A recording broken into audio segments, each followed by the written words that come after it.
All right, we're going to do it today. Yeah, and we have a little competition right now. If you can support us, we have a goal of just getting 5. Let's just start off with a starting swing with 5. Our goal is to get 5 tonight. So, 5 what? 5 people donating, or $5, or 5 what? Yeah, what? 5. Yeah, 5 super chats, and we'll put up Okay. the chat whatever you have to say. Yeah, we will take it right to the priority level. Absolutely, we'll take it to the high priority level. All right, let's see who else is out there. Brian is with us here tonight. He's got his mug. I've got the mug. You got the hat, and you got the You glasses. can have your own mug and hat. Very good. Also, let's see. John Poleshnik is out there. There you are, Lake County Commissioner. Good to see you, Commissioner. Good to have you with us here tonight. All right, so we've got a couple of really good guests tonight.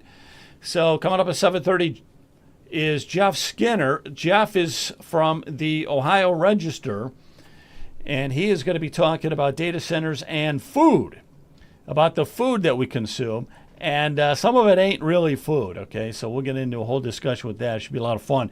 And then at 8 o'clock, Marley Hornik joins us. And Marley Hornik is from New York, not from Ohio, from New York. So we pull the talent everywhere, guys.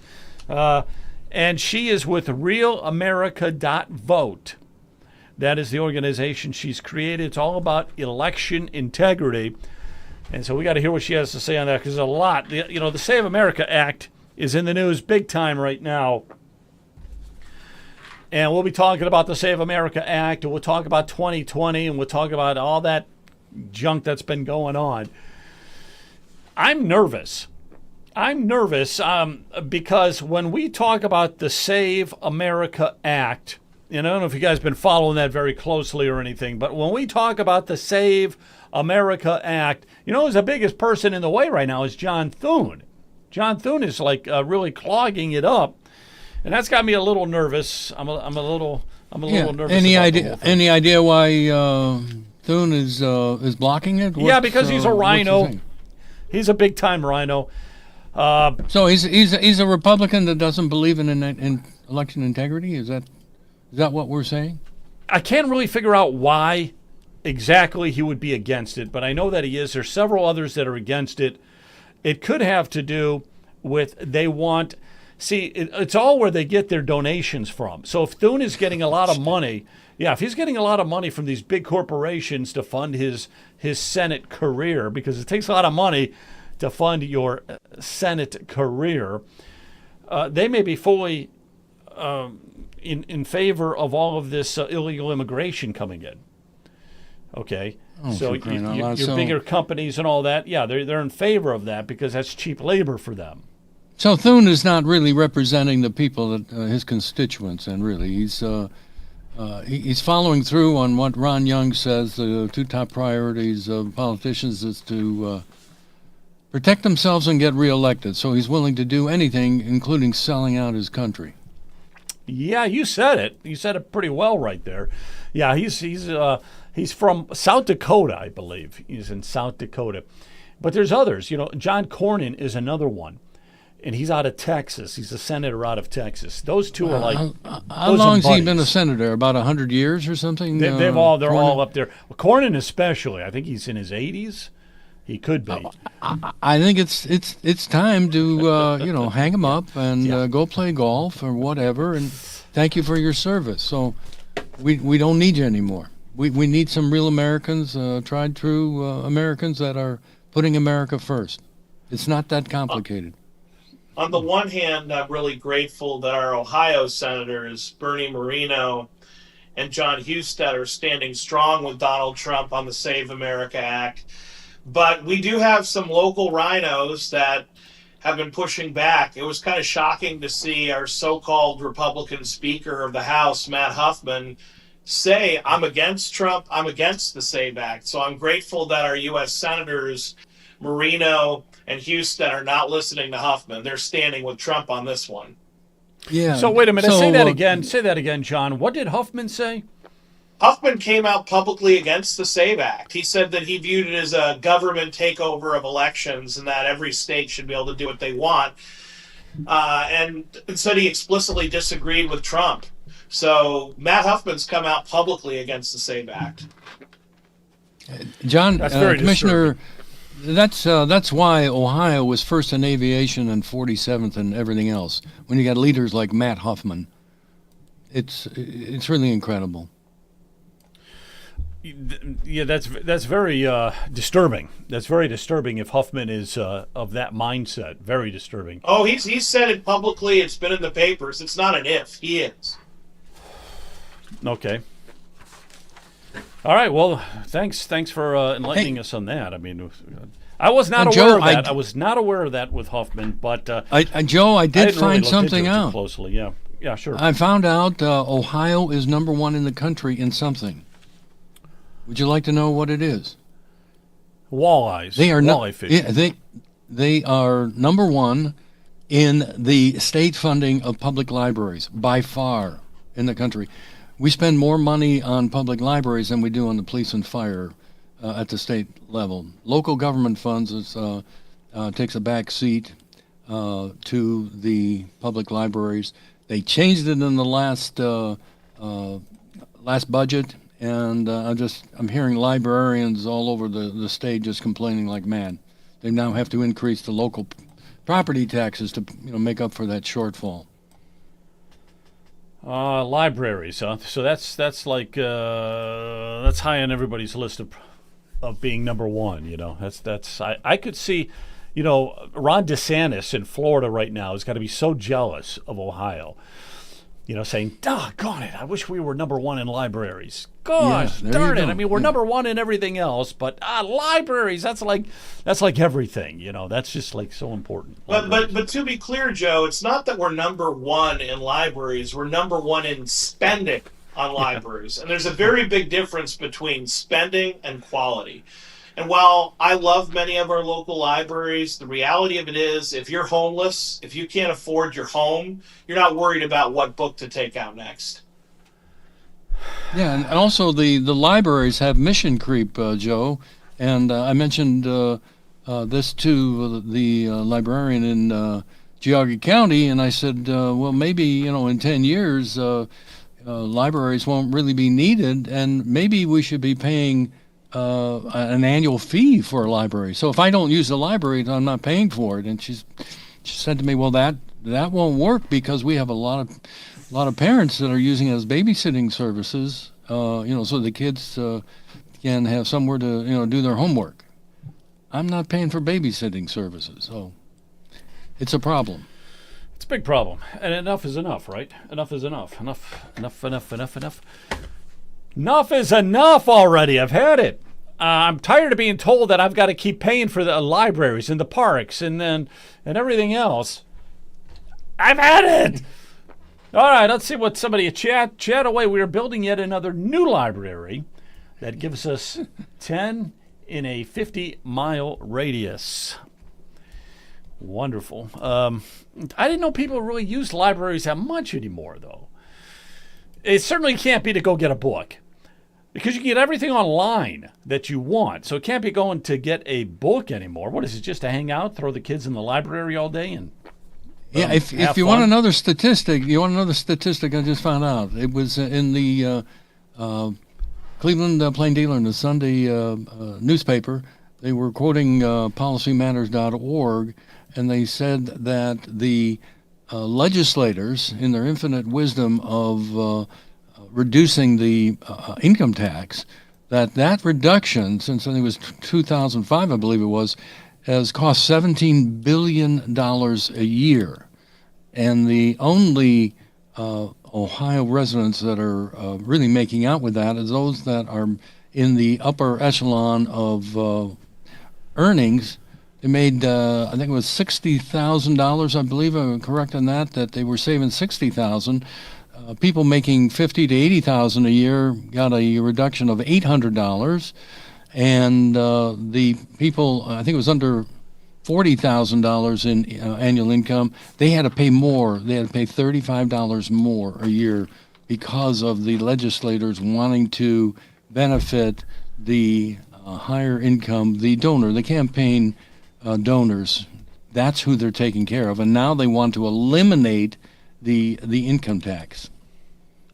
Yeah, they want to eliminate it. So it's at a 2.75% flat rate right now for Ohioans. But somebody was saying, I don't follow it that closely because I just input my information into TurboTax and it spits it out. So I don't really pay attention. But somebody was saying that, I don't know, you had to get to like $180,000 income in order for it to be higher than 2.75. So in other words, the only people that's really benefited would be those making over like 180 grand. Right. Which is ridiculous if that's the case. That is absolutely ridiculous if that is the case. I haven't looked into it too well. Yeah, but it tells you the priorities of our legislators. They're not worried about the average citizen at all in the state of Ohio. So the Matt Hoffmans, Rob McCauley's of the world, they're going to reap what they have sown because the people are going to start speaking out. Oh, I think that they already are, Brian. There's a out. reason we're seeing such bad poll numbers for Republicans statewide. It's because the people are angry and they expect Republicans to be Republican. We're here. The only reason we exist is to cut spending, cut taxes, and make the American dream affordable for the average Jane and Joe. And if we fail to do that, there's no point in voting Republican. That's the bottom line. So I think you're seeing the people speaking out pretty loud and clear right now. Get back on track. Start cutting spending. Start cutting taxes. Otherwise, we're just choosing between Democrats here. You know, the rhinos have run so wild, people can't even tell the difference between a Democrat and Republican in Ohio. And if we're going to pull up on the plane here, we need to have a clear message that we're going to pass historic tax cuts, we're going to cut government, and at the same time, we're going to give better services. This fear-mongering that you're going to lose your roads, your police, your fire, there'll be no education, that's ridiculous. The people are very reasonably saying, we've been overpaying for years, so we expect twice as much for half the cost. And frankly, that's just a start. No, you're absolutely correct. I'm going to show you something. I thought this was kind of funny, you guys. So, John, you had this. Let me see if I got the audio for this. I should have the audio. Let's see. These property taxes are out of control. You said it, big guy. No more taxes! Yeah! These property taxes are out of control. You said it, big guy. No more taxes! Yeah! These property taxes are out of control. You said it. Okay, they're out of control anyhow. Well, as you can see, these out of control property taxes are even affecting cryptids like Sasquatch and Bigfoot. You know, the poor guy was taxed out of his home. That's why there's been so many sightings of Bigfoot in Northeast Ohio. You know, he's on a fixed income. He only gets a little bit of royalties from those old History Channel specials and that video of him slowly walking in that blurry image. And bottom line, it wasn't enough to make ends meet, so Sasquatch, Bigfoot, wait a minute, whatever you want to call him, got taxed out of his Does he home. get royalty for any of that, John? Do you know? Does he get any kind of royalty for but it's a fixed those income, old movies Joe. You where only get so much. Yeah, where everybody could barely see him and it was just real blurry and stuff. Representative Thomas has been out on the road pushing reforms and telling us we are angry. Oh, he's right there. We are angry. There's no question about that, Joe. No question about that. We're angry, and we like Representative Thomas. But Dave Thomas recently said, in response to Senate President Rob McCauley, who's called for actual present tax relief. And Senator McCauley rightly pointed out that the quote-unquote reforms that the state legislature has adopted to date, by and large, just reduce future increases. So you're still going up, you're just not going up quite as fast. And I don't know about your definition of a tax cut, but my definition is your taxes are lower than when they started. So Senator McCauley rightly said people are frustrated because the state legislature keeps bragging about all these quote-unquote reforms, yet taxes are higher than they've ever been. And in response to McCauley calling for actual tax cuts, something that I will give him credit for saying, Dave Thomas said something to the effect of, we're not authorized, we're not permitted to do that, we can't actually cut that. And it makes you wonder who's authorizing Representative Thomas for these quote-unquote reforms. But the bottom line is, Rob McCauley is right. A tax cut means your taxes are lower than when they started. And just cutting future increases is not a tax cut. You're still taking more from the taxpayer. Commissioner, would you agree with the statement that Matt Huffman is driving the bus, and Finance Chairman Jerry Serino is right behind him in the first seat? Well, they both made their opinions very clear on the abolition of property taxes, or even cutting property taxes. It's clear that they want the status quo, because the status quo means you pay more and more and more into their coffers, and then they dole the money out to the donor class, and they stand on top of that pyramid scheme. I get it. If all the money's coming to you, why wouldn't you like the system? But if you ask anyone who runs Columbus today, they're going to tell you Speaker Huffman. So I'm not speaking out of turn or giving you any special insight and agreeing with Brian that Matt Huffman runs the show and Dave Thomas and everyone else pretty much do as they're told. And if they don't, they'll be primaried and out pretty quick. But the reality is, even Speaker Huffman can't control we the people, and can't control the fact that polling is bad, that this stance that we're just going to do whatever we want and you're just going to have to keep paying, it's killing Republicans at the polls right now. And the few people who are speaking out are getting a hero's welcome. So I want to give a shout out to Jay Edwards for being the latest statewide official to say let's abolish property taxes. The people who are doing the right thing and are standing up for the folks, they're getting huge boosts in support. The people who are saying, no, we're going to keep the money status quo, they're seeing the bottom fall out of their polling right now. Amy Atkins shouldn't even be competitive. Yeah, Commissioner, I'd love to, tell people that if you're going to donate to campaigns or you're going to vote for anybody, find out what they're talking about as far as the property tax issue. Do they believe in private property? Are they going to follow their oath of office and follow the Ohio Constitution? Because I'm with the idea that they're not going to reduce property taxes. They're violating Article 1 of the Ohio Constitution. There's no question about it. And I would say just donate to those candidates for whatever position it is, based on what they're going to do with the property taxes. They're also violating Article 6, Section 2 of the Ohio Constitution, which requires their state legislature to fund public schools. And yet they're pushing that obligation on the local taxpayers. We're double, triple, quadruple paying for public schools. When people say, oh, so you don't want to fund, you don't want to pay for these services? No. Not only do we want to fund essential services, we're paying for them many times over. We're paying the state sales tax, state income tax. We've got the lottery. And then you want property taxes on our home on top of it? How about no?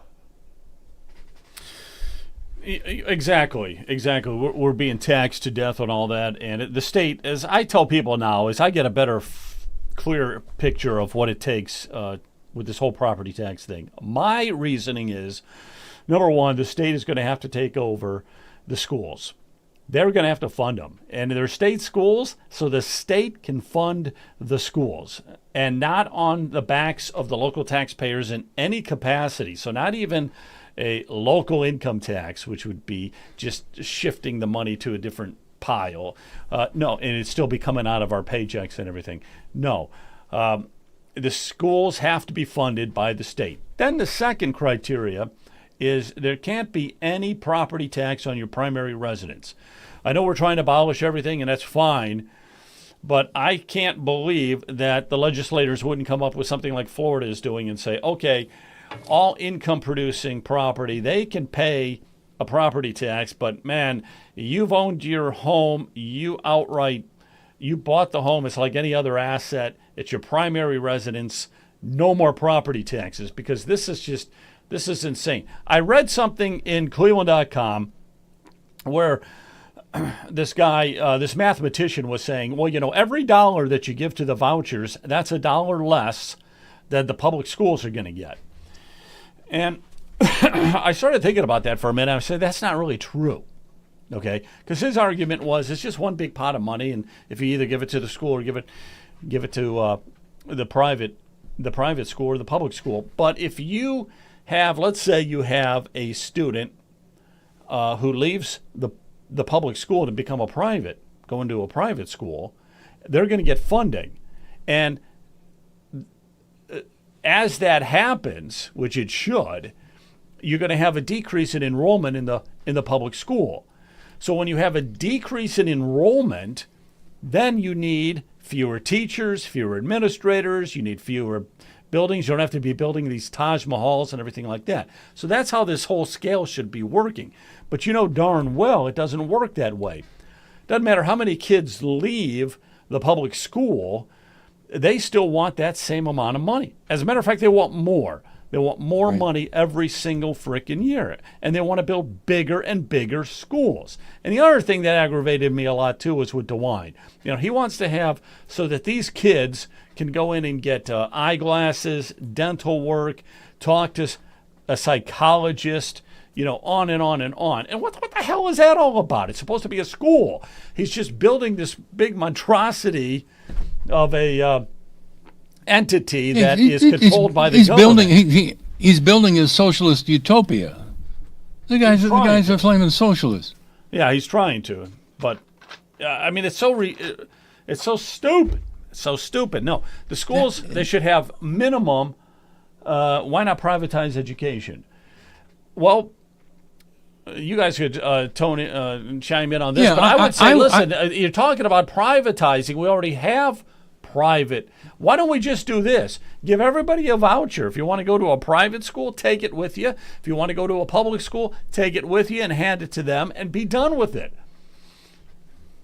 I would agree with that. I would say that the schools need to compete for the children. Just because you live in a particular school district, I don't think that and if that school district doesn't have the value system of the family, why should I have to send my child to that school? And so I've been advocating for public schools. They've got to compete for the children, because you ask the basic question: who's responsible for the education of a child?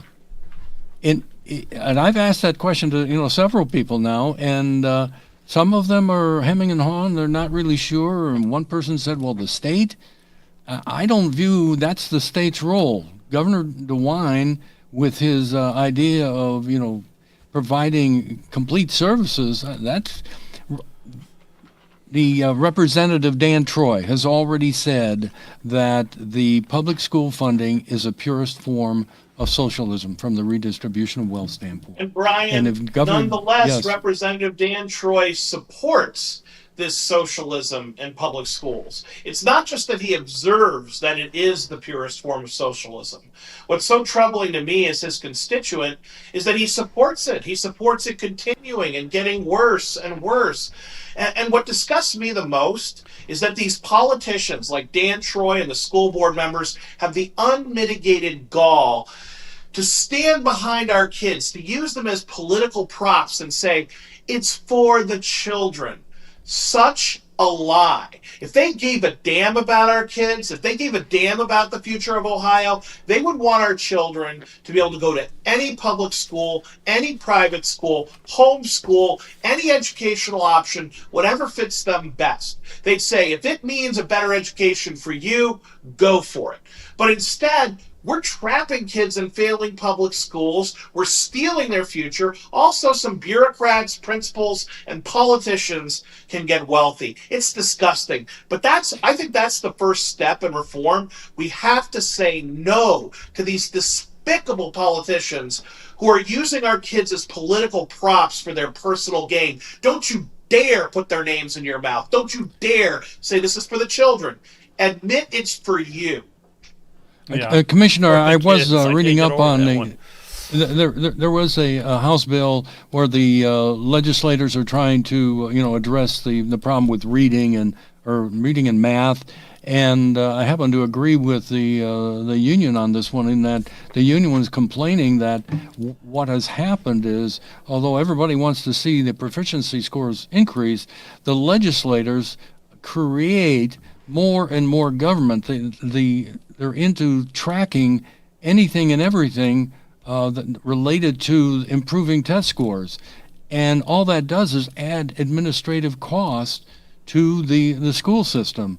So I would say if you're going to increase the proficiency scores, don't have additional administrative costs to make it happen. We've already spent enough on the administration. All right, guys. The unfunded mandates from Columbus are absurd. I'm going to get our guest on here because we can't keep our guests waiting. Jeff Skinner, the Ohio Register. How you doing, man?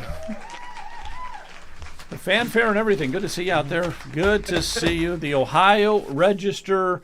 I'm going to that a lot more often now because you got some good stories that you're always putting in there.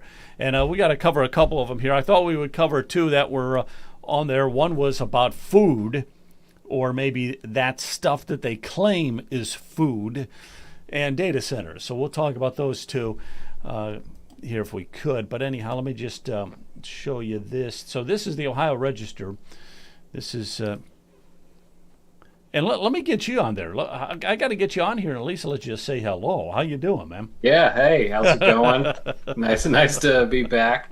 I was enjoying listening to the conversation on property taxes in schools. I'm probably more extreme than most of your panelists there.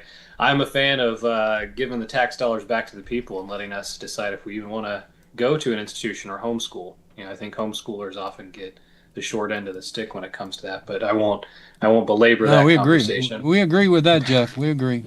Yeah, homeschooling. We forget about that sometimes. You're absolutely right. Homeschooling is very, very important. Some very intelligent people come out of the homeschooling. I think all of them, most of them at least. Okay. Commissioner Plechnik. For the record, Joe, I was homeschooled. Okay. Well, there's an exception to every rule. But anyhow, we'll keep moving on here. All right, Jeff. So let's talk about food. I want you to watch this. Yeah. Let me just show you this. Okay. Because I got this off X, and I thought it was kind of funny. This is like extremely thick. Doesn't taste the same. Like, why? Or is this? This poor lady, she went to Arby's thinking she was getting a roast beef sandwich. She got something she said she's never seen before. Their new meat, because if so, you done messed up Arby's, because that ain't it. I'll tell you that much. Yeah. And to guys, I don't think chocolate's fake supposed chocolate. to look like this. Fake real chocolate, bro. It's like poop, bruh. This is literally like slime, bro. Look, I'm literally peeling it. All right. So anyhow, I wanted to get that started because I know that the article that you were writing about, and let me get that up here real quick. This is in Texas. There's some kind of a law change, and it could be affecting Ohio as well. And you got to let us know about it. Look at this warning: this product contains an ingredient that is not recommended for human consumption by the appropriate authority in Australia, Canada, European Union, or the United Kingdom. It's not even recognized as food. But anyhow, fill us in on that stuff there. Go ahead. So this is actually a really important bill because it could have impacts across the country, even though it is specific to Texas. So it's Texas Senate Bill 25. And what that bill essentially is attempting to do is create a label that you just saw that food manufacturers would have to put on all of their products across the country if it contains specific one of like 40 something ingredients. And these are things like synthetic dyes, blue 1, yellow dye number 5, red 2, preservatives, stabilizers, emulsifiers, other ingredients that they try to, package under these sort of natural or artificial flavor headers. And the reason why it would impact the entire country is because even though it would only have jurisdiction in Texas, the food manufacturers don't have the capacity to print individualized labels for just the state of Texas. So products that they create and ship across the continental U.S. would have to have the same packaging across the board. So that which is manufactured for Texas would be shipped all over the U.S., including Ohio. So this is a very important bill because it puts a front-facing label on the package that lets consumers know this is containing a product that is banned in the rest of the Western world. Wow. And these are compounds that are actually very hazardous to health. I mean, things like synthetic dyes have been tied to mood dysregulation in children, even exacerbating autism spectrum disorders and Asperger conditions. The reason for that is these synthetic dyes actually interfere with neurotransmitters. They can, alter the levels of dopamine and serotonin, create mood dysregulation. They create neuroinflammation, which, we've talked about on this program before in terms of neuroinflammation and its connection to developing autism spectrum disorder. So it's very important that we get these things out of food. But in lieu of that, at this stage, proper labeling, I think, goes a long way in helping warn, consumers and parents, hey, what you think is safe to feed your kids actually isn't. No, that's why I was throwing some of that stuff at the very beginning that, Arby's. I'm not saying you should eat at Arby's, okay? But now they're saying that it doesn't even look like food. They don't even know what the hell it is. And then that kind of Hershey's chocolate, I don't know, that lady was, it was like almost, real flimsy, and you can just wave it around and everything. She's like, what the hell is this? Let me ask you a question on this. And you may not know the answer to this, but how much is this stuff regulated? Like, it looks like, let's say, Hershey's just changed their formula. I mean, who's really keeping tabs? Or when you go and McDonald's says there's 20 grams of fat in a hamburger, I mean, who's really monitoring that? They may have at one time, but how do you know they're not using different oils, different meat, or anything else? Do you have any clue on that, how well stuff is regulated?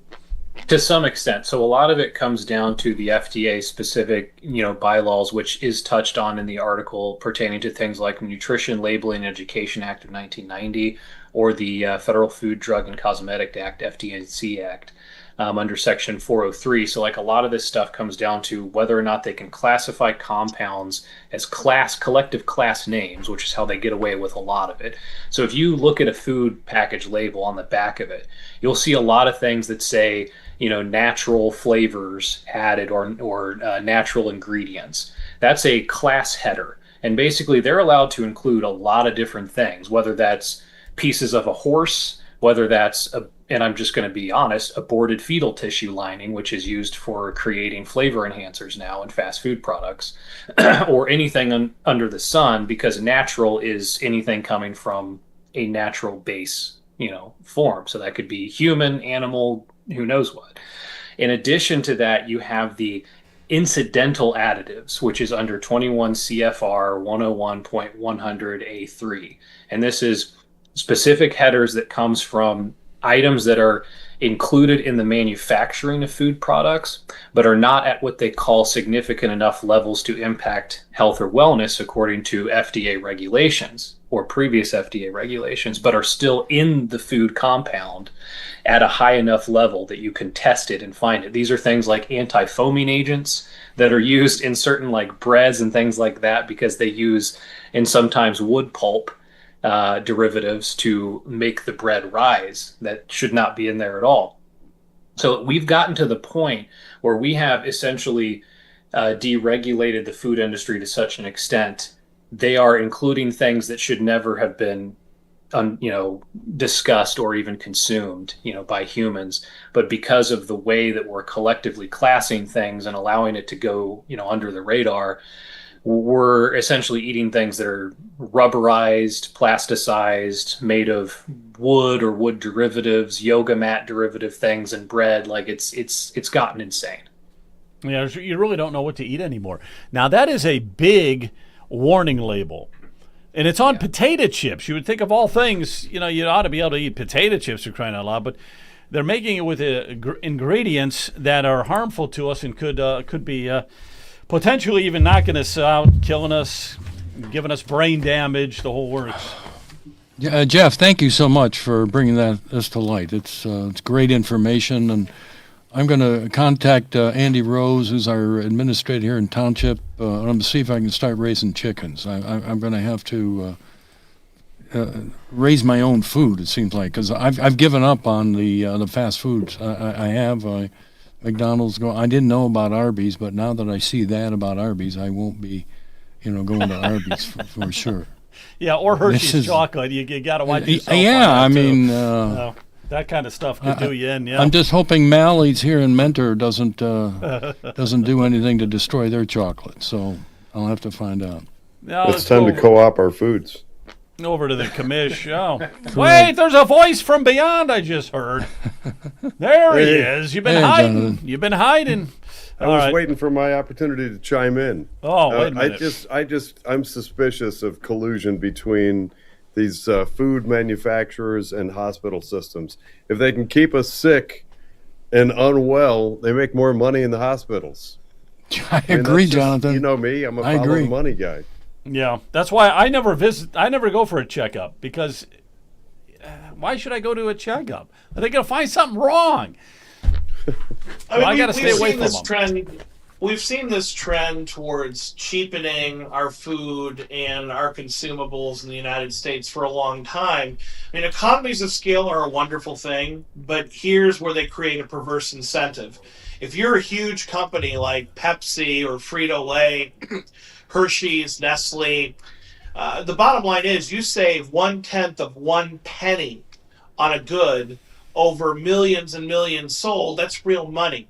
And so there's this huge incentive to cut corners. I mean, I remember when Coca-Cola briefly switched from Coke to New Coke and then switched back to the original formula. And what I was told by Pepsi executives who are watching their rival Coke very closely is that it's clear to them the reason that Coke engaged in that whole ill-fated experiment of changing their traditional formula to a new flavor was because they wanted to distract people from the fact that they were switching from cane sugar to high fructose corn syrup. Everyone was so relieved that Coca-Cola went back to its original formula. No one noticed. It was no longer sugar. It was corn syrup in its place. Substantially cheaper, but not as good flavor and not as good for you. Absolutely not. Absolutely not. All right, guys. I want to also talk about data centers while we have you with us here tonight, Jeff. So I know that there's another article here. We're going to switch gears here. And this is about Finley with their data centers. Finley not proposing data center moratorium at this time. Mayor uses emotional tactics in time card battle. So maybe you can explain a little bit about the data centers. And I also want to piggyback off of this into what is happening in Portsmouth, Ohio. I don't know if you heard about it. They're going to be putting up the largest data center in the world. And that's supposed to be breaking ground next year. So, and you're going to be, flip out when you hear how much electricity that 10 gigawatt data center is going to use. But anyhow, can you fill us in on what happened there in Finley? Yeah, so I won't belabor the time card thing because that's a more localized issue with the administration. But it's in terms of the moratorium, members of the public have been reaching out to the zoning commission and the city council and the mayor's office requesting a moratorium be put in the city specifically to prohibit the creation of data centers. Now, there's no plan for a data center at this time, and the zoning committee, their response to this request is essentially said that the Finley zoning does not actually permit the creation of data centers at this time. So there's no purpose or point to a moratorium. Now, many residents have looked at that as basically an excuse, right? Because we all know that a change to a zoning rule is far easier to make happen than they make it seem. So, this has created a little bit of a public concern because it seems at this time the city council and the mayor's administration is refusing to even consider a moratorium because they're using that zoning code, absence as a sort of excuse. I would say that at this time, and to jump onto what you're talking about with Portsmouth and that coming data center, I'm aware very much the energy usage. I believe the numbers were about a third of the current energy consumption for the state of Ohio would be going towards this data center. It's It's egregious. And there's more to say about, I think, in my opinion, what data centers are going to be used for, what the ultimate strategy and goal is for creating them, and why there's this huge push. Because ultimately, the arguments that they're using for why we need to have these, they're using job creation. I mean, these things create tens of jobs in every center that they make, and they're trying to bolster this as like, well, we gotta create jobs across the state, and this is going to be a huge Silicon Valley boom. Most of those jobs that come over are already imported from the companies that are managing the data centers. They're bringing people in that are already employed from another state. So we're not actually creating even those 10 jobs that you're going to get in a given data center are not even going to go to 10 Ohioans. They could be imported workers more likely than not. In addition to that, you have the environmental impact. Now, I don't want to take too much time on this, but if your reviewers are not aware, there's been a recent change in the federal EPA regulation in terms of PFAS exposure and what they've permitted in terms of PFAS exposure. They actually increased the amount of PFAS that they believe humans can be exposed to, specifically in water compounds. And this is a problem because what it means is that on your local level, your wastewater treatment that goes into your drinking water no longer has to account for a large quantity of PFAS exposure or limits in the water that they're filtering out. So all these cities that are getting data centers in, the wastewater that they filter out goes into the water treatment supply. This contains cleaning solvents, plasticizers, all kinds of problems, and high levels of PFAS. So now that the federal EPA has sort of cut the cord on regulation for that, there's going to be a huge problem for people's drinking water in municipal areas that rely on sort of that closed loop cycle. That's independent of the fact that the Ohio EPA is currently reviewing a permit, which should have, in my opinion, never even been considered because it violates their entire reason for existence, which states that they're currently debating whether they should allow data centers in rural areas to dump wastewater into the Great Lakes.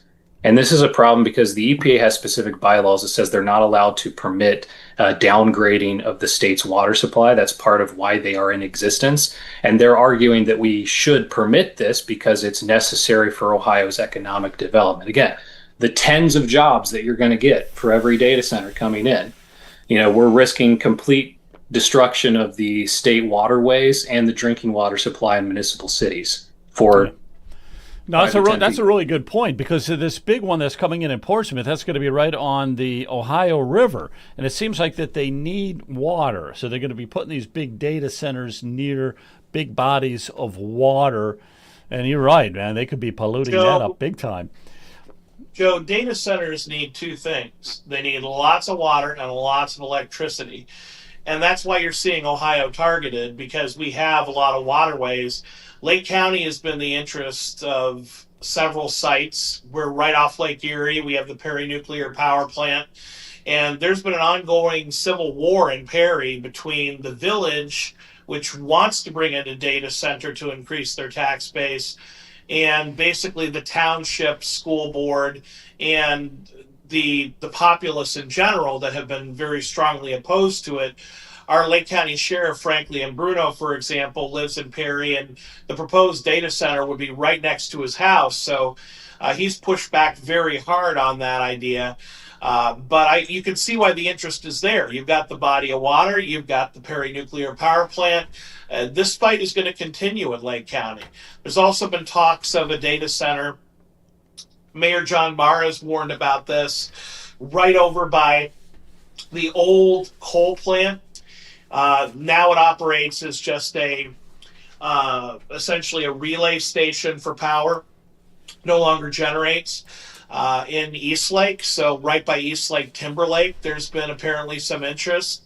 And so this is something Lake County's been dealing with. This is something Ohio's dealing with. And it's because we've got electricity and we've got water. So they're coming for it.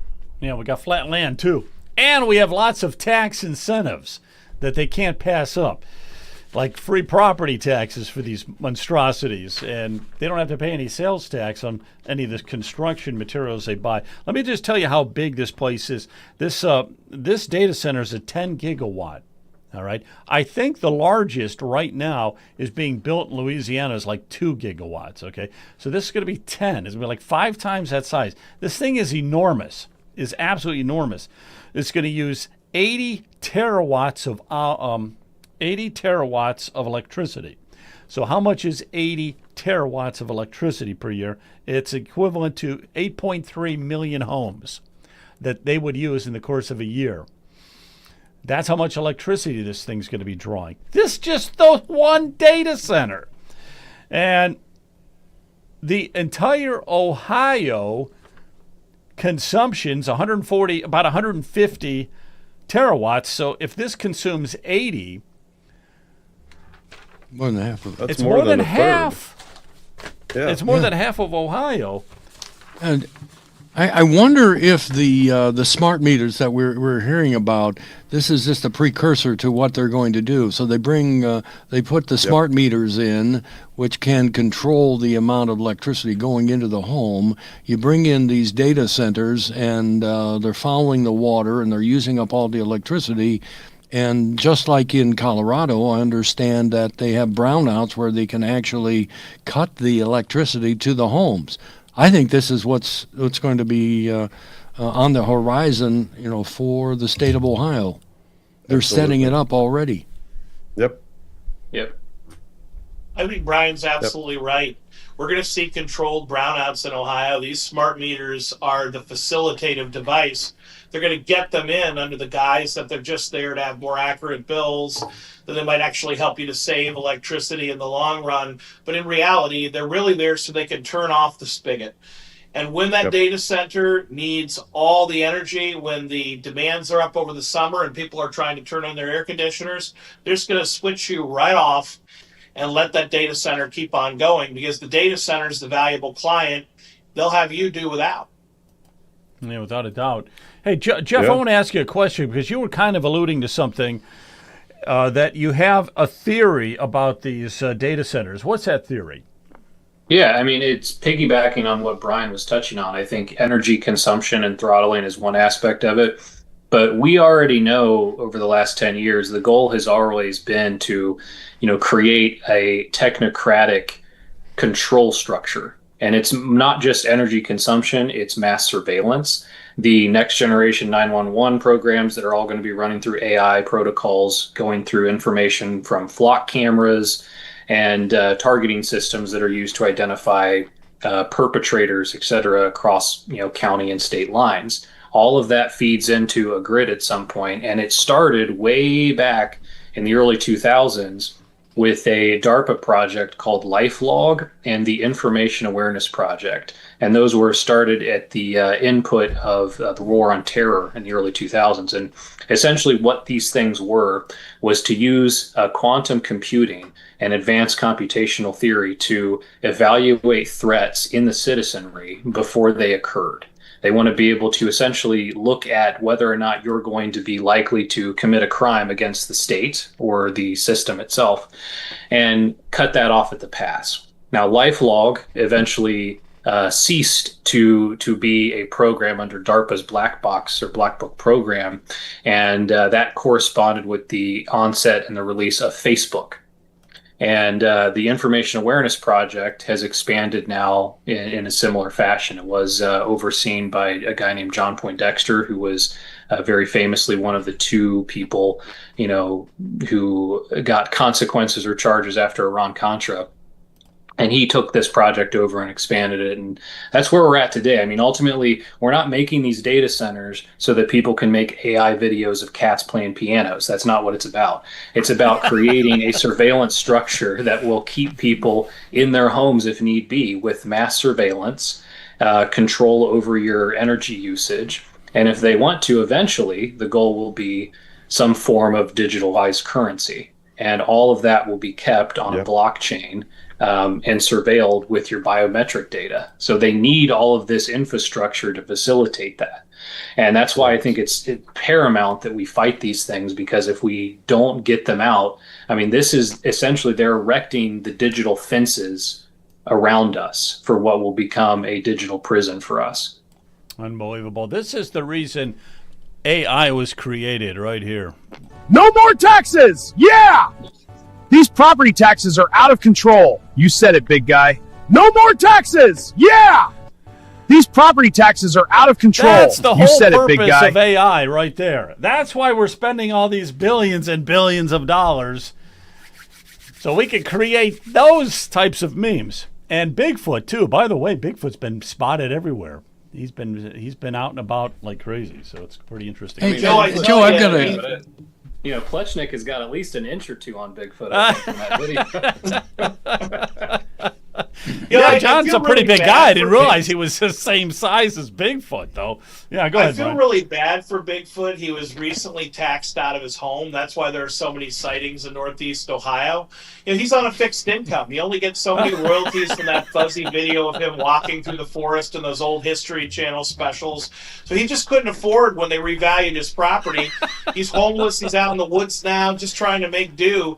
But in all seriousness, when even Bigfoot can't afford property taxes, somebody's got to pull the plug. The only thing I want is somebody to please use 4K if they're going to get a picture of Bigfoot, okay? Some kind of video with 4K, okay? So we can zoom in and stuff. None of this shaking the camera like crazy. That's enough of that. Yeah, I was wondering from the group, with the facial recognition, software that seems to be very prevalent, and I'm very concerned that the United States is going to look like Europe, where you got cameras on seemingly every corner. Is it possible that we're going to have to wear these masks so that we don't look like ourselves as we go out in public and we can get our freedom? Or is that going to be outlawed in the state of Ohio too? I'm just worried about our freedom and liberty, down the road with all of these cameras that are going to.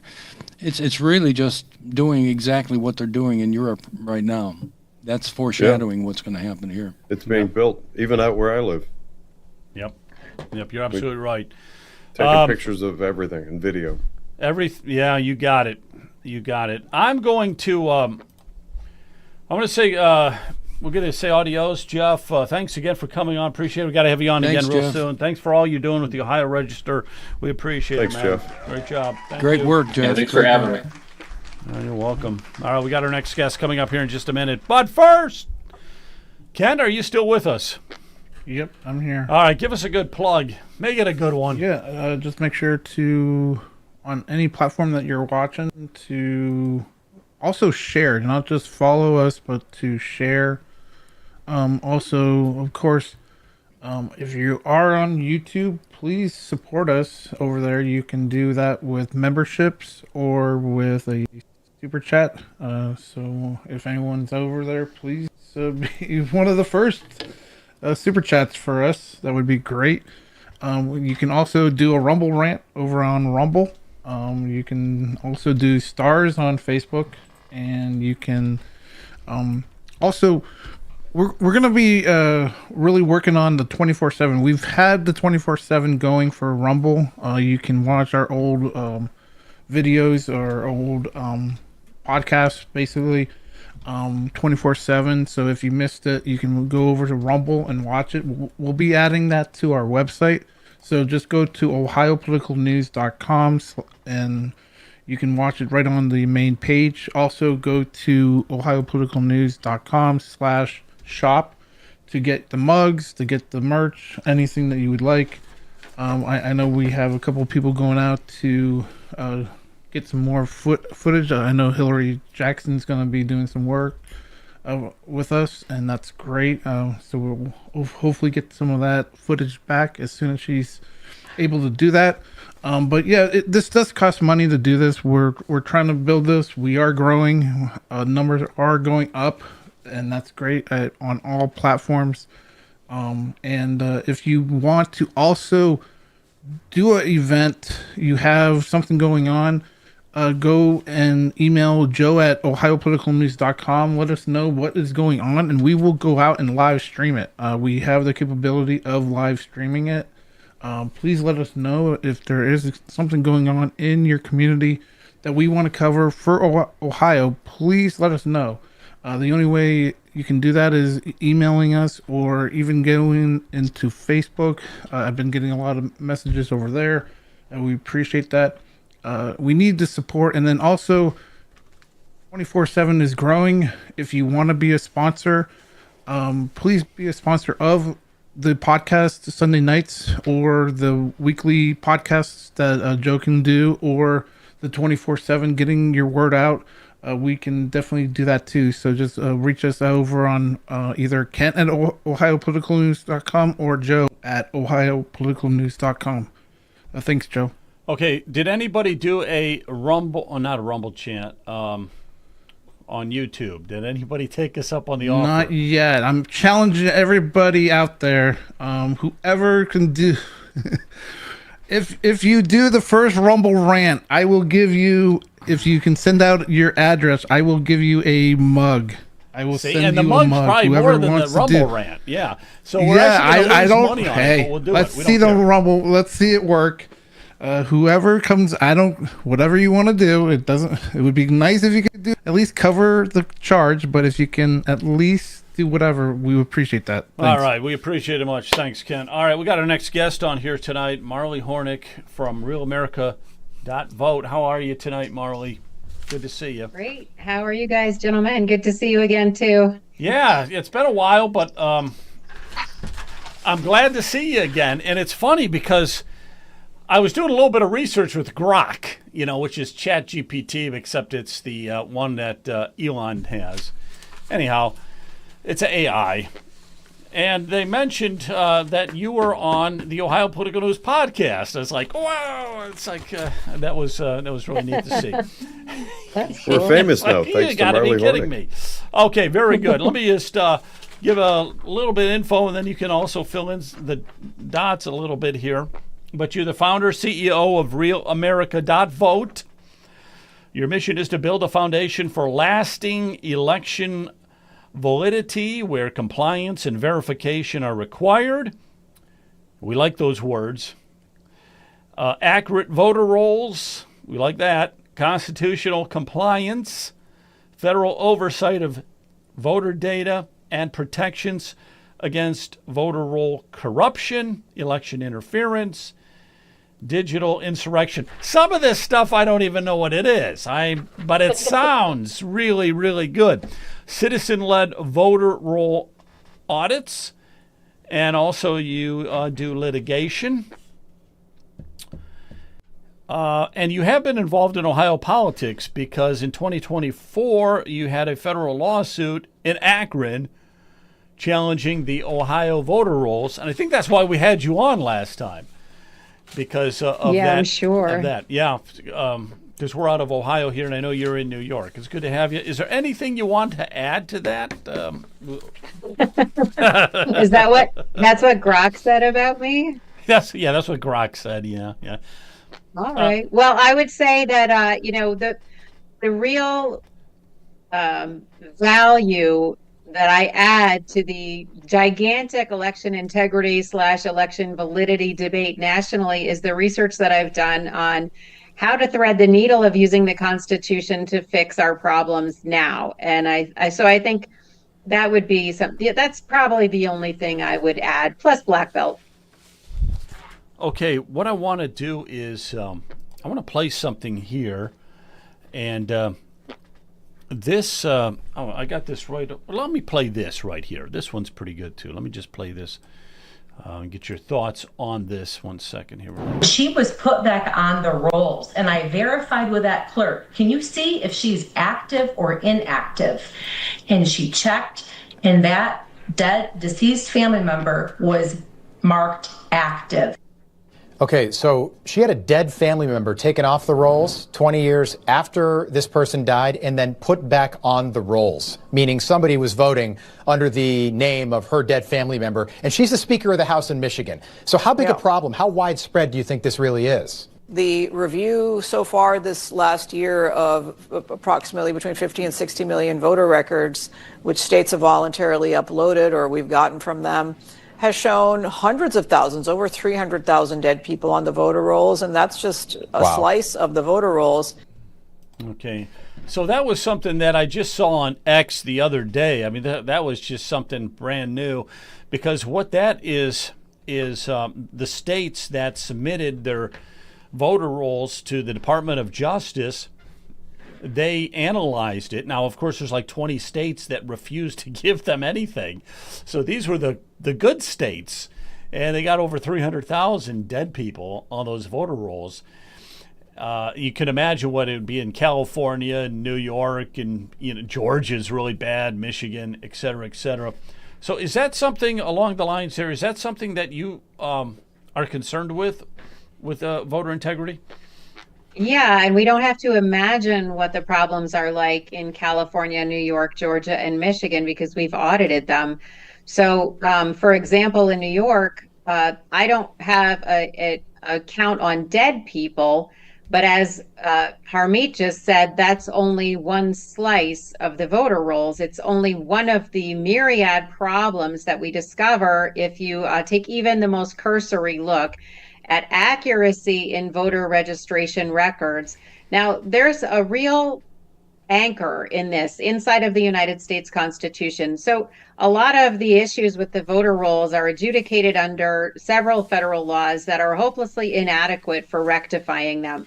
And those are the Help America Vote Act and the National Voter Registration Act, which basically assume that registration records, once entered into the statewide voter roll databases, which is a federal document, they assume that once they're entered in, they must have been valid. The voter must have been validated. They must have been, verified in their identity and in their qualifications, their voter qualifications. But the reality is, in the New York State voter rolls alone, we are nearing 6 million registration records that fail to meet the qualification standards of New York State law. These are registrants who were registered to vote before they were born, registered to vote on dates that haven't happened yet, registered to vote on Christmas, Thanksgiving, January 1st, born in 1860 on January 1st. Their registration records are backdated in the rolls. So this is really like a Doge-style operation that we've been running at realamerica.vote, previously at New York Citizens Audit, and obviously we've trained many other states also to do this work. So, well, we did that so that we could come up with a single cohesive argument instead of trying to fixate on, the machines in Antrim versus the cardboard that went up in Fulton County. Kind of like there's no thread here that Americans can hang their hats on that unifies the problems and shows that it's a national issue. So yeah, the voter rolls in New York and California are a disaster, an administrative disaster. And we do have a federal lawsuit in New York State right now in the Northern District about these issues. Is there anything I guess the most frustrating thing, let me show you one more thing. I'm going to go around the horn here, get other people to, but this came off of X, and this was from 2020. I mean, it just came off of X, but they're going back to 2020 and looking at all the problems we had. And let me just show you this here. I think I have some of the audio. I should. Watch again. Let's see. There are instances where in the middle of the night, tens of thousands of ballots were appearing in states like Michigan, where Joe Biden was getting a higher percentage of the vote than Bashar al-Assad and Kim Jong-il in their election. Numerous whistleblowers are coming forward with credible information that hundreds of thousands of votes for President Trump mysteriously disappeared on election night. On Tuesday, Jesse Morgan, a worker for Thomas More Society, irregularities. Backing up President Trump's warnings, Klein explains that the post office was rife with fraud and that many Postal Service workers were taking part in widespread illegal efforts to undermine the election.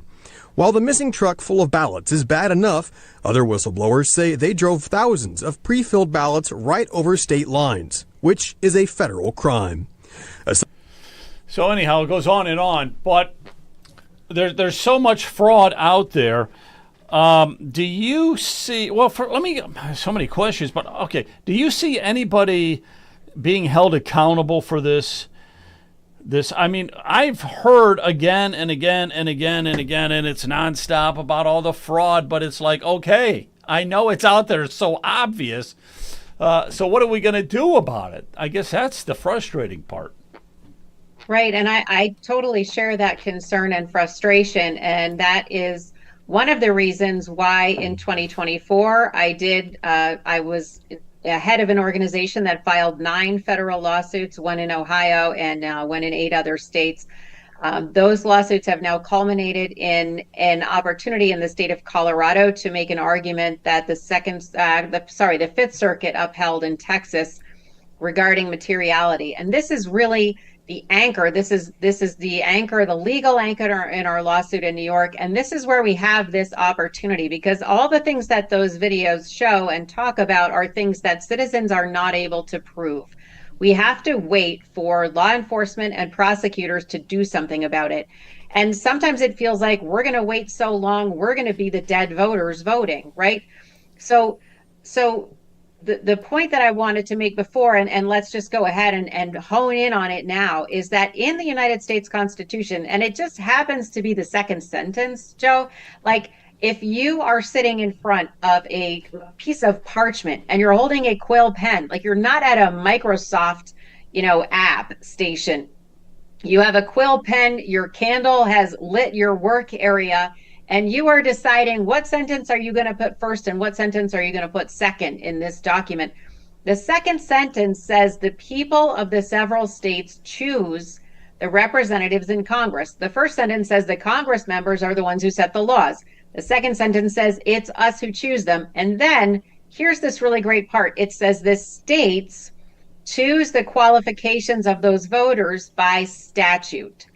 Okay, so here's the deal. When New York State, as an example, again, because our lawsuit currently, the federal lawsuit that I'm currently working over and managing is in the state of New York right now. When New York State fails to meet their own legal standard 6 million times, those are not 6 million clerical errors. Those are 6 million violations of a promise that they made. And it was a condition of ratification. If the states had not agreed that they were going to restrict voter registration and voting to those qualified by state law, we would never have signed the document. We would never have ratified in our conventions. We would have been like, hey, we're better off on our own farms with our own firearms, and you guys get the heck out of here. Well, Because it might be coming back to that how can we control soon. our representatives without a legitimate electoral process? Might So be this coming is the back basis to of our that. lawsuit in New York, and this is our opportunity. All right. I'm going to go around the horn here and see what you guys have to say. Yeah, in Lake County, I remember speaking to our Board of Elections director. His name is Dante Lewis, and I said, well, when people register to vote, do they have to show that they're citizens? And he said, no, that's not it's not a requirement. I said, well, that's going to be a problem. So that's I guess why Trump is trying to put forth the act that he's putting forth. But when I listen to any problems with the database, it tells me we have to have the right people in the Secretary of State's office. And I'm asking everybody, let's really consider Marcel Strivich. He's running for Secretary of State, and he has spent several years looking into this. And we need new leadership in the state of Ohio. Marcel Strivich can do it for the Secretary of State. Very good. Go ahead, Jonathan. Yeah, so welcome back, Marley Hornik. I have a couple of comments and a few questions. So I became aware of Marley Hornik originally when she was doing work for New York Citizens Audit. And then I'll tell you what, I was just about doing a jig when she expanded her team and started taking a look at other states, including Ohio. And it was ultimately found, and there's a spreadsheet. It's a little dated now. It's a couple of years old, but still roughly comparable to today, where approximately 1.3 million bad or questionable entries were found in Ohio's voter roll database. And the funny thing that happened, actually not so funny, a terrifying thing that happened, is that Marley Hornik's team actually prepared and launched a lawsuit against Ohio relating to that. And a connected piece of that is just in a harebrained notion. Ohio does not require those people with bad or questionable entries in the voter roll to vote provisional. More on that in a moment. They get regular ballots, just like all of us regular verified, actual living certified voters. They get the same ballots that we do, which is preposterous. But then what ended up happening in a display of blowing smoke, as soon as the lawsuit dropped in Ohio from Marley Hornik and her team, Secretary of State Frank LaRose. I'm jumping the gun. I almost said Marcel Sturbich because I'm dreaming of a day when we can call Marcel Sturbich our Secretary of State. At the time, Frank LaRose actually came out and did this big press tour talking about how Ohio is this gold standard, et cetera, yada, yada, yada, blowing smoke right at the same time the lawsuit was dropping, and then came out with this. I don't know, he found like 700 bad entries in the voter rolls. And he was like, look at us, we're cleaning up the voter rolls. Well, I did the math on it. It would take a little over 7,000 years for Ohio to actually correct and validate at that rate, at 700 per year. So anyway, Marley, welcome back onto the show. I don't know if I recall those facts, but starting, because this is Ohio political news, what do you recall of that sequence of events, and am I pretty close to accurate on that? Yeah, absolutely. I would say you're extraordinarily close to accurate. I think it was 1.3 or 1.6 million registration records that failed to meet the state's legal qualification standards. And I think LaRose's response to that was, wow, we just don't have enough money in our satellite offices to deal with these issues. It's all human error. So what was his response? He just immediately took his entire statewide staff and threw you under the bus wherever you are, blamed you for the insecurity and inaccuracy in Ohio elections. There's also a huge problem in Ohio elections because the certification of Ohio elections takes place 6 to 8 weeks before the records are updated with voter history. So basically you have a 6 to 8 week period after certification to cook the books. And, I'm not here to pick on Ohio per se. I would say that Marcel is a great man. I admire him tremendously. I know he's very committed to election validity. And if I lived in Ohio, I would support him. But in terms of the problems that we found nationwide, Ohio is not unique in this. And that, again, is where we have a constitutional opportunity. That lawsuit sadly failed because the attorneys who were overseeing that lawsuit chose, and again, this is kind of like Trump's tariffs, right? Remember, the Supreme Court came out and said, they didn't say your tariffs are illegal, Mr. President. They said you chose the wrong statute. And this was the same thing that happened with that lawsuit. The court never said, hey, that, your findings are totally inaccurate and you have no point and no basis for concern. They said, you can't use mandamus to do this argument. And that was it. So there was no repair yet, but I think, John, you make a really good point, which was obviously LaRose took it very seriously. I remember I was on Bob Frantz, and the next day he was on Bob Frantz, to basically cover up from everything I had pointed out about the failure, his failure as Secretary of State to do the job that the Ohio people paid him for. And, same issue in New York. But the fact that the states are not qualifying voters according to state law should make everyone feel like, wow, here is a piece of constitutional turf. In fact, it's the only place in the entire United States Constitution where we, the people, have an active role. If you think about it, the entire Bill of Rights is passive. It tells us what we are allowed to do. Here is the right you have. And of course, the framers didn't look at it that way, but that's the way modern people read it. The only place where we actually have a job is choosing Congress. Once we choose Congress, we are left to our political factions and our lobbying efforts and all the other things that we do in our communities to take care of each other and to try to leverage political influence.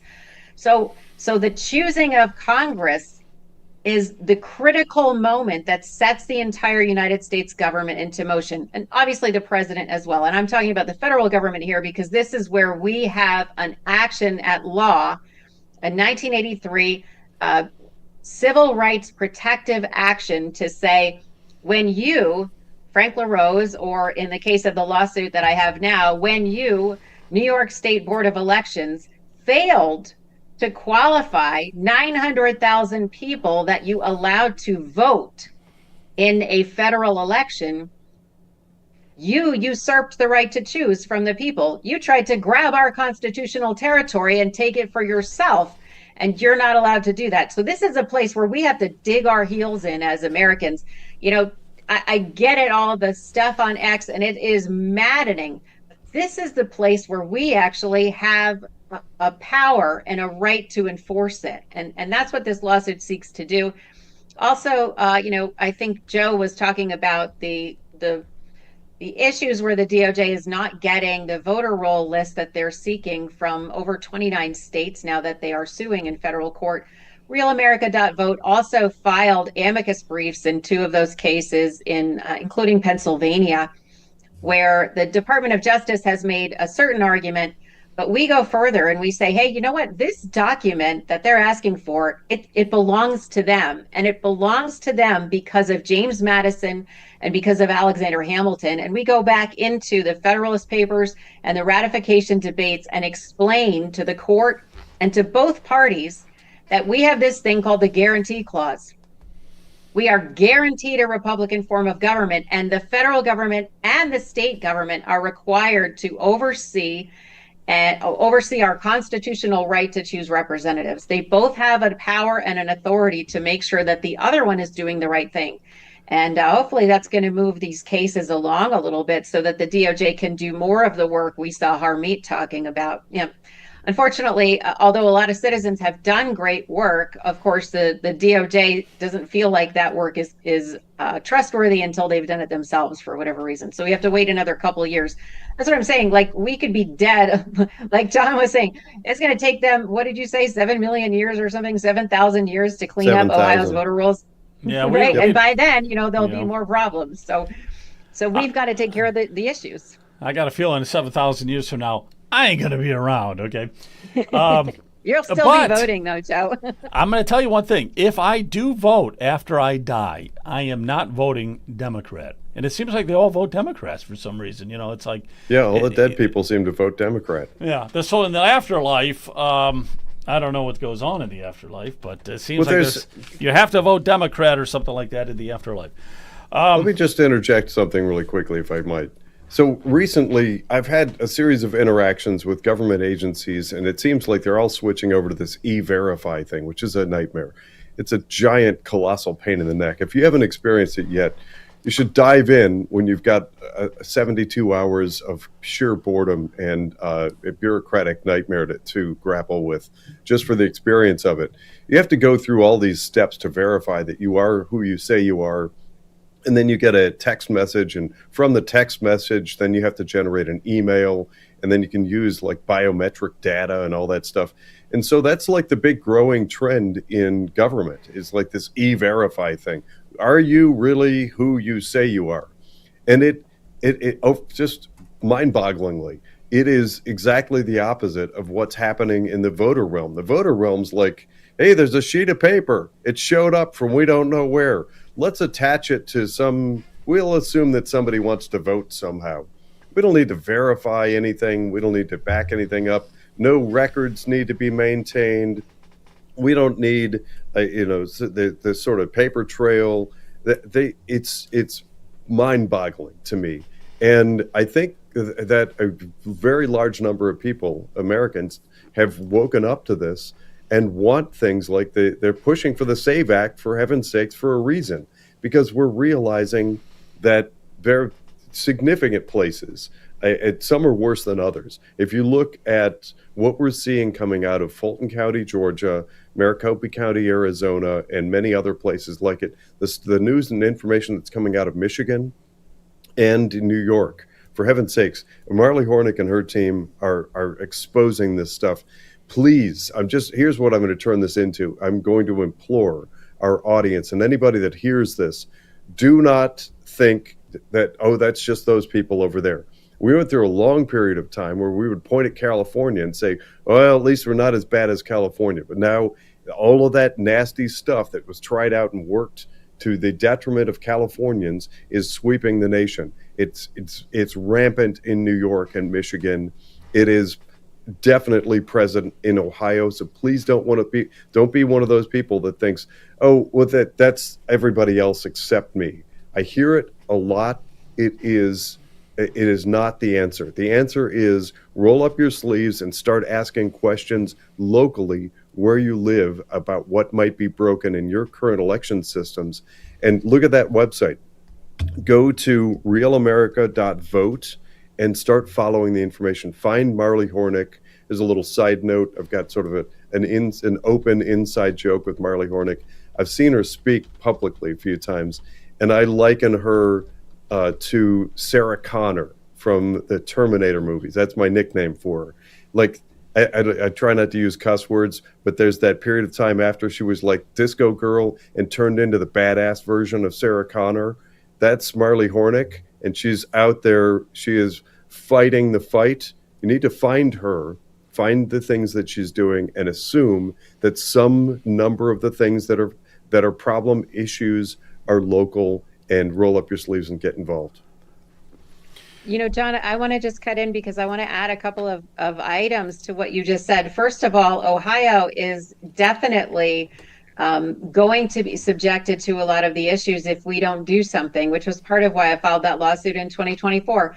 And if you remember, the election where you guys supposedly voted to amend your state constitution to allow, I think, full term or partial birth abortion. This is what I'm recollecting, and I don't remember what year that was, if it was 2023, I think so. 1/3 of the voters who voted in that election in your major cities were registered to vote on January 1st. So 2/3 of the voters were registered to vote on all other dates, and 1/3 of them were registered to vote on January 1st. And that is bone chilling to me. Good heavens. Yeah. It's not a coincidence, and it's not okay. This is an attack on our country. It's an attack on our sovereignty. And I do want to highlight also that I know what you're saying, like, I have this lawsuit in New York. What does that have to do with Ohio? Actually, this is a case of first impressions. There's not been a lawsuit in the United States of America that has focused on a conspiracy against rights that seeks to enforce the second sentence of the United States Constitution. It's always the Voting Rights Act, HAVA, or NVRA. No one has gone after this. It's been used for prosecutions by the DOJ, but it's never been used by citizens before. And this is a very important argument. We're actually waiting right now. It's March 22nd. So we are going to be hearing back any day from the judge in this case about the state's motion to dismiss and whether she's going to dismiss the case or allow it to proceed. My attorney and I are quite convinced that she's not going to be able to dismiss this one. And, you know, that's a detailed argument why we think that, but this is a huge deal. Marley, what's the court and who's the judge on this case?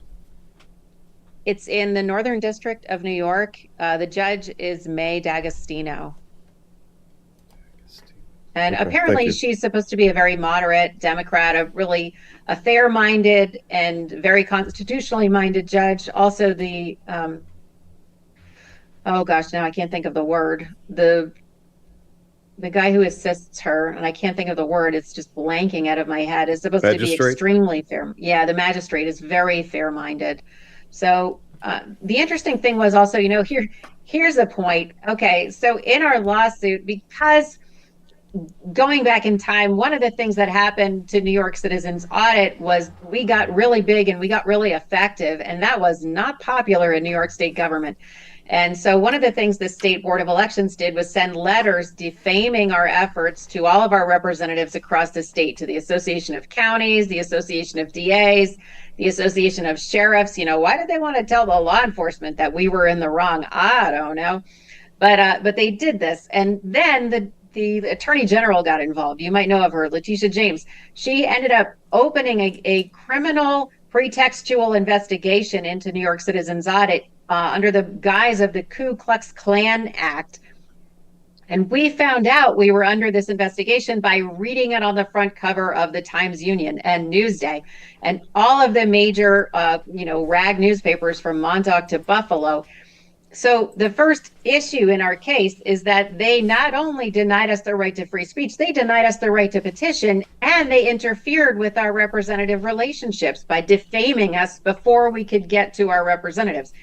Then in the course of doing that, they denied us the right to vote because we were bringing serious legal issues with their own official records to those representatives. So we couldn't, not only could we not get an audience with our representatives, but we couldn't get our voting rights adjudicated. So now this is the kicker, what did the attorney now inside of the Attorney General's office, representing the Attorney General James and also the State Board of Elections against New York Citizens Audit, what did they say in their motion to dismiss? I'll tell you the last two words of their document. Ignore them. The citizens of New York paid this creep to tell a federal judge to ignore the citizens of New York bringing a matter into court regarding their own representation. It's disgusting. Yep. Yeah, that's bad. And I was not aware that when you were talking about Ohio, they're also about you said 1/3 of the voters had the registration date January 1st or something like that. That needs to be looked into. But the thing is, nobody wants to look into that. If you're the Secretary of State, the last thing you want is anybody looking into your voter rolls, especially when you're saying you have the gold standard and all that. So that was some of the problems. Especially if your last name is LaRose or Sprague. Hey, I want to switch gears here if I can for a minute, and can we talk about Tina Peters? Is that okay? Because you have information about her, and it was kind of fascinating. I wasn't real up on Tina Peters. I had heard the name flashed here and there, but then on your website, I noticed that you delved into it and pretty extensively. So let me give a little background on Tina Peters, and then if you can fill in the gaps on that. Okay, so here's what I know. Well, first of all, she was sentenced to 9 years in prison. So here's the background of all this, and it has to do with election integrity.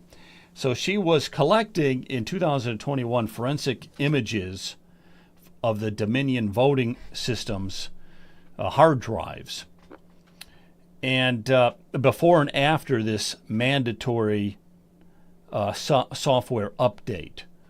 Okay, so she's out in Colorado. It's 2021. Basically, what she wanted to do is she was very convinced that there was going to be fraud. There was fraud and everything going on in Colorado. So she wanted to download the database before they did this system upgrade, which would pretty much erase everything there and put in new data. So she's an elected official at the time.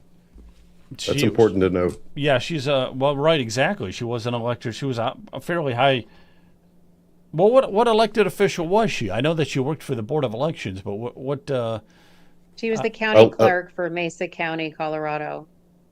Okay. Thank you. Okay, so anyhow, what took place was she. I'm just going to summarize real fast. You can fill in any details you want. But basically, there was a guy that she gave a badge to that gave him access to get into the Dominion voting machines. And she had to turn off the security cameras. And he did a download of the information. And then a couple days later, the other IT guys came in to do the software upgrade. And then when that was completed, this person that she claimed was somebody else. She gave a fake ID to this person so that they could get in there. They then downloaded the new update. And then she had the two files then that she could compare to see what kind of fraud and everything was going on. So that's what she did. And then she passed the information on to Mike Lindell and some other activists for them to look at it. And of course, she got caught, I think primarily because they were giving this information out over social media, so it raised a lot of eyebrows and stuff. Of course, what she did was illegal. They had to get rid of those Dominion machines and get new ones and stuff like that. I think it cost $1 million or something like that. And since and she was sentenced to 9 years. And as Brian had said earlier on, hey, why doesn't Trump pardon her? But these are state crimes. So they're not federal crimes. So Trump cannot pardon her, although I think he would, in a heartbeat. So basically what had happened is the data was copied before and after the upgrade, and then it was given to Lindell. Then he took it to a symposium and did things with it, and some other activists put it out on social media and blah, blah, blah. Is that from Grok? That is from Grok. Okay. So you Can I tell set me, the record straight yeah, here? you set that's got some exactly inaccuracies. why we have you here, because I don't trust Grok anymore. But yeah, go ahead, set us straight on what actually happened. Right. Well, Grok isn't exactly lying to you, but all Grok can do is aggregate information and take the average of it, right? So that doesn't mean that Grok is correct. It just means that Grok is trying to be as, what's the word? Like as normal as possible, right? I'm just reporting the news. I'm just Grok here. So no, there's so many fallacies in that story, unfortunately. So first of all, Tina Peters was the clerk of Mesa County, Colorado. So her responsibility in Colorado as a county clerk was to administer elections. That's one of her jobs. Now, when she is operating in that position, if she's administering an election that is exclusively dealing with Colorado representatives, meaning in state, right? So they're local officials, dog catchers and whatnot, state senators. She's a state official. If there is a federal candidate on that ballot, she is a state official and an officer of Congress. Not my words. That's the Supreme Court, United States Supreme Court. She's an officer of Congress because of this issue I raised earlier, where James Madison said, "Hey," and this was a feature, not a bug, of the United States Constitution, that we as citizens, we divide our authority that we grant. We don't just give our power over to the federal government, and we don't just give our power over to a state government, because if we only gave our power to one government and that government went rogue, where would we go for help? So we have dual government. Actually, we have two different governments, and at the same time that they try to work together and collaborate, they're also constantly butting heads. And that's an advantage on our part. And then if the state government goes rogue, we can go to the federal government and say, hey, this state government is out of control. And, how's that going right now? All right, well, let's shelve that discussion and come back. Because the issue is Tina Peters, she had a responsibility to the federal government because the election in question was a federal election. It was the 2020 election. There is a federal law that mandates she must maintain that data for a 22-month period. Not the whole state's data, but the Mesa County data. That's her job, or one of her jobs. So lo and behold, the state comes in and they say, hey, we're going to wipe your servers. We're going to rebuild everything. It's called a trusted build. We're going to trusted build Colorado. And she had her doubts about this trusted build. And that it doesn't necessarily mean that she thought there was election fraud. I mean, when you update your phone, sometimes some of your apps go haywire, right? That's just part of IT. We all know that it doesn't always go as planned. So she did her duty as a federal officer, an officer of Congress, and she took an image of that server. Now, she tried to take an image of the server the right way. She asked for the opportunity to do that, and the state said no. Jenna Griswold, the Colorado Secretary of State, said, no, we're just going to come in and we're just going to do this trusted build. You can trust it because it's a trusted build, not an untrusted build, right? I mean, it's just a bunch of nonsense. It's just like waving wands around. So Tina had to, in this circumstance, in order to fulfill her duty as a Congress officer of Congress, she had this guy come in. Now, should she have gone to the federal government and said, hey, we have a problem here. You know, they're coming in to do this wipe and I don't know what's going to happen and I need your help. She probably should have done that. And I agree with Joe that this is the point where her conduct did appear to break a law, but she was attempting to uphold a law by breaking a law. So it's very fraught. So she brings somebody in to take an image of the server before it gets potentially wiped. Then the state comes in and they did wipe the server. And now she goes and she gets another image because you know why? It's her duty to know what's in that server. It's the Mesa County server and she's the Mesa County clerk. And if there is something in there that is improper, she can't certify the elections for Mesa County and be an honest person, right? If there's some kind of fraud or misconduct inside of that process, how can she then sign off on it? She has to know what's in there. So this is the issue. And you know, yeah, on realamerica.vote, there's a great letter that I wrote. I was sitting in DC in a meeting. There was a bunch of people at that meeting, and some of them were high-level DOJ officials, and they included Mac Warner and Ed Martin. And we were talking about this issue of dual authority and this responsibility under federal law as officers of Congress. And they looked at me and they were like, hey, can you write a letter for Tina Peters and send it? Because they were at their wits' end trying to help this woman. Because as Joe said, there's this narrative that says, well, these were state crimes, so there's nothing the federal government can do. Couldn't be farther from the truth. And in fact, you want to know who committed a federal crime? That was Jenna Griswold when she wiped those servers. Okay, yep. So moving back, I wrote this letter, and you can read it on realamerica.vote. It's a great letter for a couple of reasons. First of all, because it helps people to understand better how the framers designed our election systems. And it helps people better to understand how we're going to enforce that original design, which still exists and still is inside of our constitutional framework. We never changed that agreement. It's just that the states stopped following it. So they have to be held accountable for that one way or the other. They either have to comply or they have to get prosecuted. But the letter to Tina was very impactful. In fact, her attorneys turned around and wrote a brief based on the argument within weeks. And they ended up having a hearing about it because it was a very compelling argument. And I'm sorry to say, and you know, I think John Case is a wonderful attorney. I have spoken to him on the phone. I'm sure he's doing his very best to represent Tina. He did back down a little bit when the judge pushed. The judge said, all right, she had a duty to preserve the records, but did she have a duty to investigate? And I guess in that moment, he didn't really think through the reality, which is that she did have a duty to make sure that she knew what was in that server. And the judge mischaracterized it, calling it an investigation. And, you know, I've spoken to a couple of attorneys and they keep telling me, hey, you know, don't feel bad because the judge would have found some other reason because that system is so corrupt. But Tina is wrongly imprisoned right now, and Jenna Griswold is the one who should be in jail for destroying those federal records. And in all the other counties of Colorado, guess what? No server images were taken. So nobody has any idea what was lost when she did that. Hey, a couple of comments, Joe.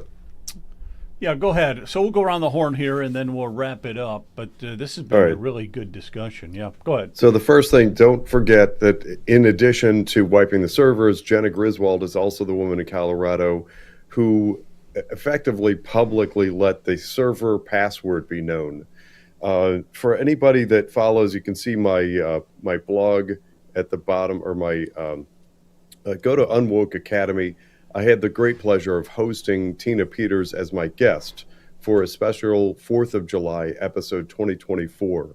Go back to Tina Peters, listen to the whole story from Tina Peters directly.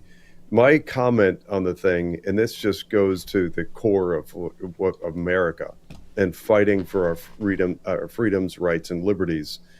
No nation can survive jailing whistleblowers. We talk a lot about the importance of our ability, when we see something, say something, call it out. That's not always some sort of clean, neat, easy thing that you just sort of take it to the New York Times, as heaven forbid, I happen to feel that the New York Times would probably sneak it off to our enemies. I have no trust in New York Times. Our media is corrupted, etc. But my point in bringing that up is when you're in a position like that, put yourself for a moment in Tina Peters' shoes. And I think you can do that well and easily if you listen to that show with her as my guest. She talks about the steps that she took, her thought process, her reasoning behind it. But imagine yourself for a moment being in a position of a clerk overseeing elections, and you have a suspicion that bad actors may be going in to wipe out and blank the hard drives, and you have a legal duty and responsibility to maintain those records for 22 months. It's not some sort of clean, easy answer like you call somebody else, call a different person in IT. You're talking about federal elections, and who do you trust at that point? So the other element of this, when you go back, and I suggest people should do this, go back and at least watch the highlights of the court case. The case that took place in my book is third world, banana republic, kangaroo court garbage. What happened to Tina Peters in courts should never happen on American ground. Anybody who thinks that somehow that the incarceration of average citizens only takes place in places like Banana Republic, Third World, go watch the court case with Tina Peters. One last thing that I want to throw in there for personal perspective. In 2007, 2008, while working for Wall Street, I was asked to sign off on some things that called out a company you may have heard of called BlackRock. They were bypassing safeguards to protect pensions, billions of dollars of U.S. retirement savings, and effectively by calling it out, to this day, I am still technically in the wrong. I had to sign a letter agreeing that I would not harm or disparage. If you look it up, you can find that I'm the bad guy in an environment where I called out bad actors for doing bad things, and actually you can see the proof that came out years later. Now everybody understands what BlackRock represents. In 2007, I saw billions of dollars flowing artificially into BlackRock that should not have gone there. I tried to be whistleblower, similar sort of a circumstance to Tina Peters. My point is that it can happen to any of us, and we need to be willing to fight through and stand up for what's right. Those are the comments I wanted to make. Thank you. Yeah, very good. Very good. I'll send it over to Brian. Brian, you have a last thought on anything? Yeah, I would agree with what Jonathan is saying. We as citizens have to stand up for other citizens that are being abused by the system. It was Marley, our guest, saying that it's not a state issue, it is a federal issue. I'm calling on our representative, Bernie Moreno, and all the other representatives and senators in Ohio, stand up for citizens, whether they're in our state or not. I'm asking President Donald Trump to pardon Tina Peters. It's gone on way too long. Yep.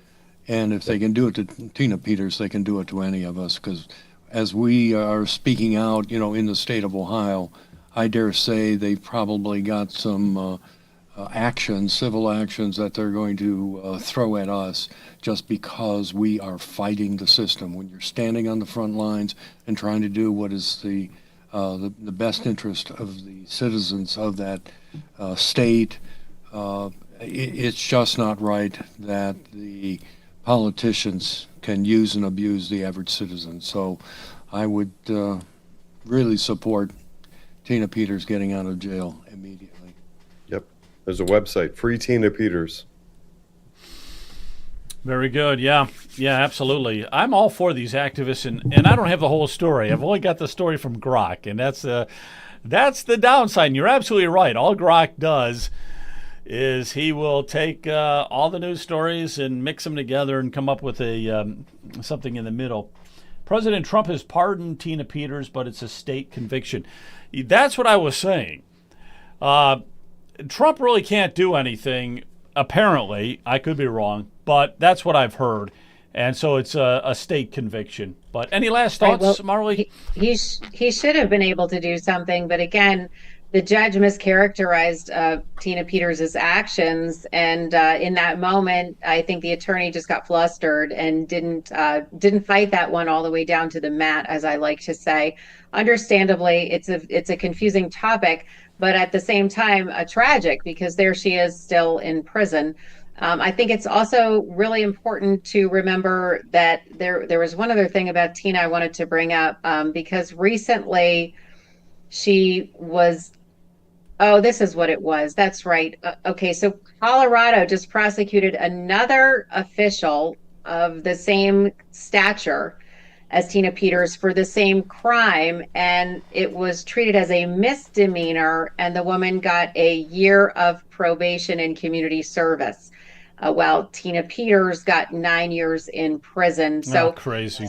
Supposedly, Governor Polis is considering whether or not that's really the equal application of justice, but he doesn't seem to be in a big hurry to notice that it is a glaring inequity. So I think we do need to be out there and keep our voices really loud about getting Tina out and pointing out that Jenna Griswold is the one who broke the law most egregiously.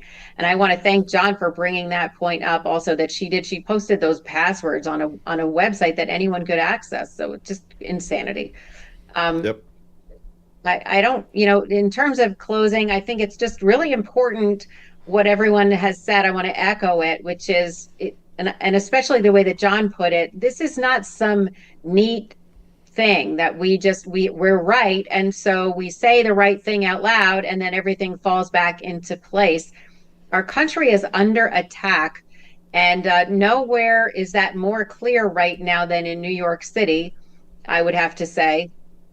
And we are planning some actions around that as well, just to be clear, not just letting that one lay, but we have to realize that this is not going to be an easy fight, and we cannot let up, and we cannot become discouraged. As soon as we become discouraged, our adversary gains territory, gains ground, and the election officials and the states gain our place, our turf inside of the Constitution. This issue of choosing representatives, we have to defend that, and we have to take it to the mat. That's the only place where they're going to finally be squeezed away from that territory. And that's even the way that the framers described the Constitution in the Federalist Papers, right? They said ambition has to be made to counter ambition.